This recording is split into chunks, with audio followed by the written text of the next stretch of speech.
Everything is in place for this Toronto Raptors team. Masai Ujiri has set it up. So as of right now, at this current inflection point in Toronto Raptors history, everything is in place to build and shape a roster that can once again compete for a championship. The season is over. The roller coaster of a year that we've had, it's finally finished. But this is now where Masai Ujiri, Bobby Webster, regarded, especially Masai, as one of the top sort of front office execs in the entire NBA. Things have come together right now for him to really live up to that title, live up to that name as a top, GM, exec, president, whatever the heck his official role is here now at this point. It is time for him to prove that to all of us because he's dealt a little bit of a tough hand following the championship. We went all in to get that championship in 2019. And unfortunately, we gave up some assets to bring in Danny Green, Kawhi Leonard. They left immediately. So that's a big hole to sort of fill.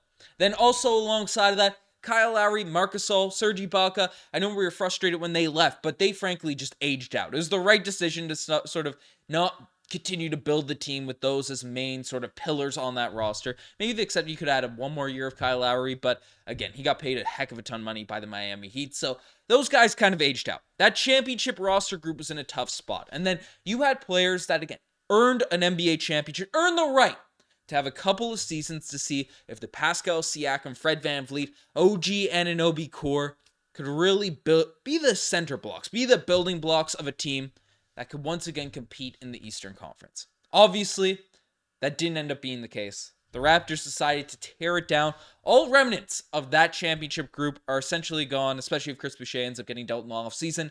This team is fresh. This team is new. This team is a blank slate for this Toronto Raptors organization now, and that's what Masai Ujiri's plan was. He wanted a clean slate. He wanted some draft capital. We heard it at this year's trade deadline. Flexibility was the word that was used 100 times over in his press conferences. He wants that sort of open paintbrush to craft this roster around a Scotty Barnes, now around an RJ Barrett, around an Emmanuel Quickley. So what's going on with this team? Because again, our last game was today. I'm not going to dive too much into it. The Raptors took another L. Close out this year. No one really stood out. Grady Dick had a decent game but missed his threes, but did other things out there on the court. Gary, 18 points. We'll be talking a lot about these guys, in the offseason and stuff. So I don't want to sink our teeth too many of these players, but Jordan Nwora, solid performance after not getting too many minutes last season.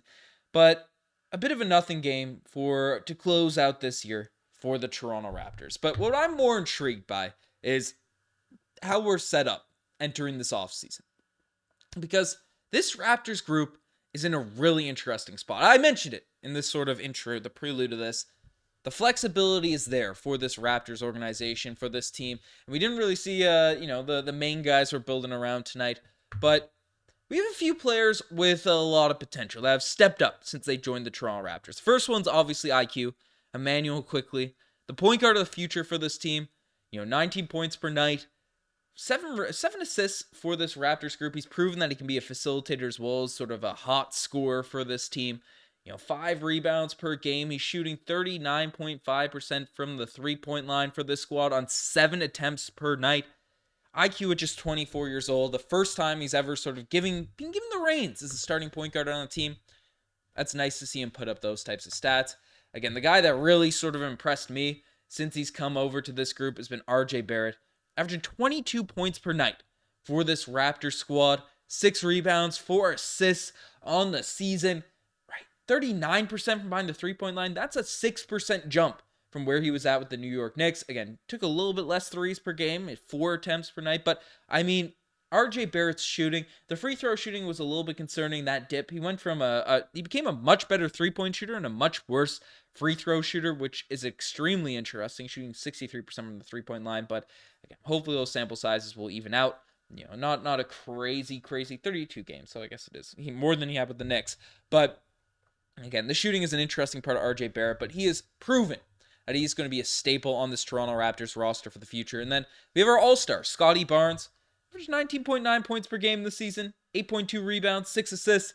It was really, really hot at the start of this year. Shooting close to 40% behind the three-point line. That fell off But still, taking 5 attempts per night at 34% is not horrible. Those shooting numbers are on a really nice trajectory year by year, but did fall off in the second half of the season. Again, another offseason of shooting development for Scottie Barnes will be huge for this team coming into next year. But we have 3 core guys that this team is surely going to have onto the roster, into the mix. And then, vets and Kelly Olynyk, as well as Garrett Temple is the guy that was mentioned by Bobby Webster. We'll see how Jakob Poeltl's back into the fold, next season. But another guy I want to add to the mix, Grady Dick is also a player that, has improved over the course of the season. He is surely a part of the future of this team. But Ochai Agbaji, he's a player that still has impressed me. I know the shooting has been extremely underwhelming, shooting 22% behind the three-point line for this Raptors group at 2.5 attempts per night in 26 games. Not good. Not an encouraging stat there by any means, but 6.6 points per game. But his defense has been on another level for this group, and he's just an energy guy. He can dunk, and you can see, again, another guy that's only 23 years old, hasn't been given crazy ample opportunity in different places, that he's played. Ochai Agbaji, he has that potential for this Toronto Raptors group. I think he's a guy that's also going to be surely on this roster next season. Again, I mentioned Kelly, I mentioned Garrett Temple, but other than that, Masai Ujiri has that open paintbrush. And we're not sure what's going to happen with our current draft pick. It's now locked in that the Indiana Pacers are going to be the 6th seed in the East, so they're not going to fall out of playoff contention and stuff. So that pick is locked for us. And then the Detroit Pistons 31st overall pick is also a lock for us.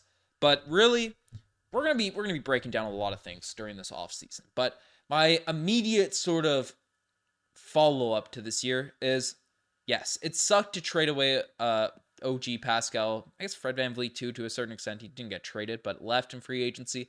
It sucks to see guys that were part of the championship core leave this team. If you're fans of the roster, even if you think it was the right move and you've built up a relationship rooting for these guys, it sucks to see. But I think the OG Anunoby trade was undoubtedly a really nice move for the Toronto Raptors. Getting RJ, getting Emmanuel quickly is just insane.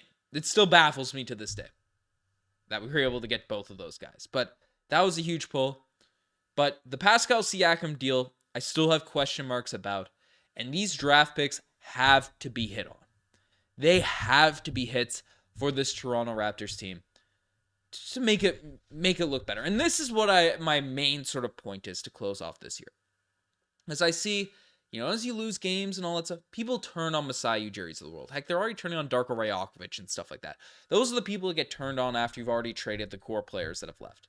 But I think Masai Ujiri did the best with what he had. I think that group, especially during that, 2021, 2022 season, where we had that 5th seed sort of playoff standing and we faced off against the Philadelphia 76ers in the playoffs, I think that team earned a season and a half, a couple seasons to prove itself.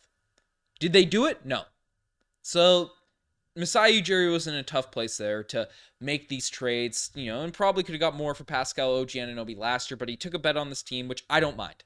I don't mind it. I'm not bashing Masai Ujiri for that. He also drafted a Scottie Barnes in the middle of this fantastic run, so that helped us build this team into the future. But now we're really going to judge how Masai Ujiri builds this team. This is where the judgments can be made regarding this, his draft selections, the young players that get brought in, these minor moves around the edges. Again, you're not going to be able to hit on them all, but you got to get some hits. You have to get some hits in the NBA draft this year. Minor trades, like we saw with the Agbaji Kelly Olynyk deal. And the jury's still out. Kelly Olynyk was still a great pickup. Jury's still out on Agbaji, but I'm still impressed with his sort of performance, even though his shooting has been underwhelming.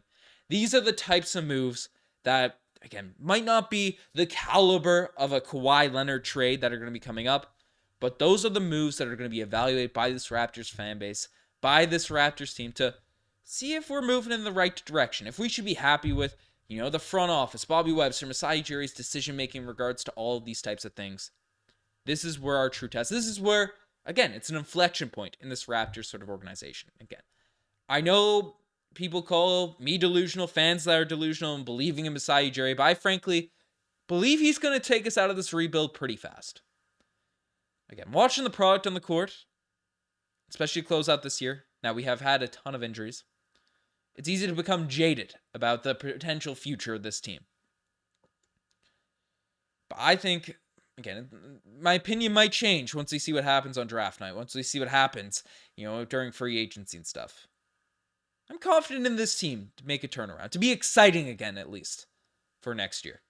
So that's just my take on it. I think everything is in place. Masai Ujiri to really show off his skills as a front office exec. Bobby Webster to show off his skills as a front office exec and turn this team around. But let me know what you guys think in the comment section down below. You guys best make it as far. Subscribe to the channel if you guys haven't already. I'm signing out. Cheers.